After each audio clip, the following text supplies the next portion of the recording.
If you're anything like me, you were a voracious reader in middle school and high school, devouring book after book, series after series, staying up late, and now you're like, how did I read 800 pages in a single week as a 13-year-old, and now I can't even read 10.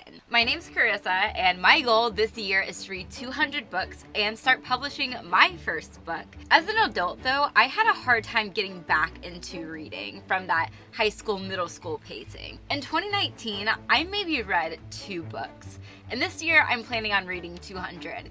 So how did I go from 2 to 200? Let's talk about it. But it's morning and I'm tired, so we're gonna make some coffee.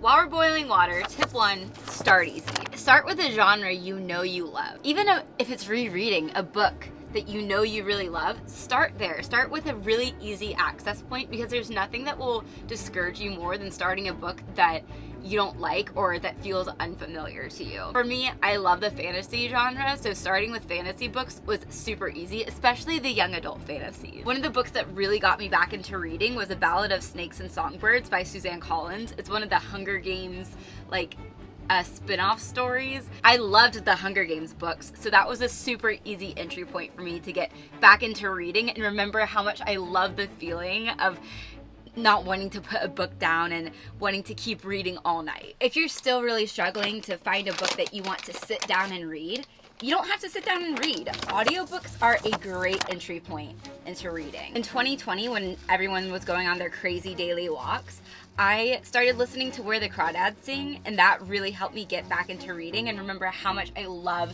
literature. I wasn't sitting down and reading it. I was walking and listening to that book, and I would say probably 50% of the books I read are audiobooks right now. I don't use Audible or a subscription like that. I just get all my audiobooks from Libby. It's an app that you can get through your library, and so they're free too. This is my biggest tip to get back into reading, and it's more habit building than reading tips, but set a daily goal to get back into reading. I knew that I loved reading, but I struggled just to pick up the book and choose it over doing other things. In 2021, for 6 months, I had to literally set a habit tracker to read 2 chapters a day. Because I know for me, 2 chapters was the minimum I needed to read to start to really get into a book and remember how much I love reading. Not only was it to read 2 chapters a day, but I had to read 2 chapters before I started just mindlessly scrolling on social media. So when I found myself picking up my phone to be distracted and scroll on Instagram, I had to read the 2 chapters before I could do that. And that really is what started my habit of reading before scrolling on something. Now yours doesn't have to be that. It can be read 10 pages or whatever you like to do, but as long as it's something that you know you can stick to and will actually do to start that daily habit of reading, that was key for me. And it's not like something that I don't like to do. I know I love reading, I just had trouble choosing to do it. So that helped me choose to do it over something that I really didn't like doing. I don't like scrolling on my phone and just mindlessly consuming content. I feel much worse when I do that. So this was helping me choose a habit that made me feel better and that I liked more, but I just had trouble doing.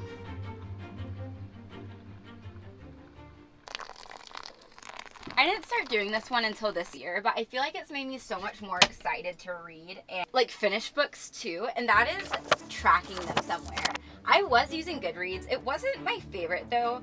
I started using Storygraph this year, and oh my gosh, guys, it's so cool. I love all the different data it gives you. It's also owned by a Black woman, and they're constantly putting out updates. I feel like it's 10 times better than Goodreads. The interface is just so much easier to use, and what I like about it is that you can give half-star ratings or even quarter-star ratings, so you can do 4.25 instead of 4 or 5. But part of tracking what I'm reading helps me realize just how much I'm actually reading and how much I'm enjoying it. It's just so cool to see the progress of it. Also, you can keep track of your TBR there, so I love seeing my TBR list getting smaller and smaller each week. That's really fun. More than anything though, I love the data behind it. I'll put up here what my data is right now. I love to see the genre, and I'm excited to compare months too and see what my overall end of the year data is for it. This last one I actually really need to work on. It's probably my weakest one, and that is DNF more often.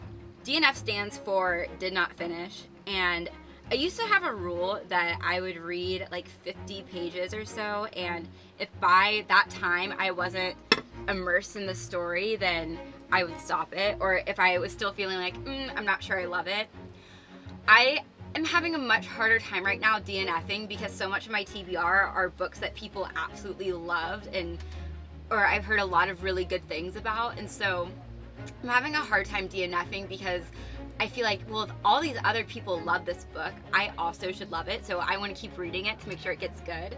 But there hasn't been a book yet that I've thought, man, I'm really glad I didn't DNF it. I always finish and go, yeah, that was a waste of my time. Namely, this book.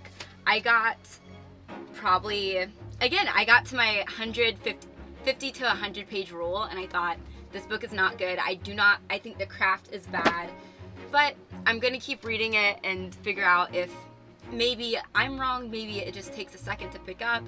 It didn't. There's nothing that will sap your reading more or your desire to read than a book that is just dragging and you feel like it's a chore to read and finish.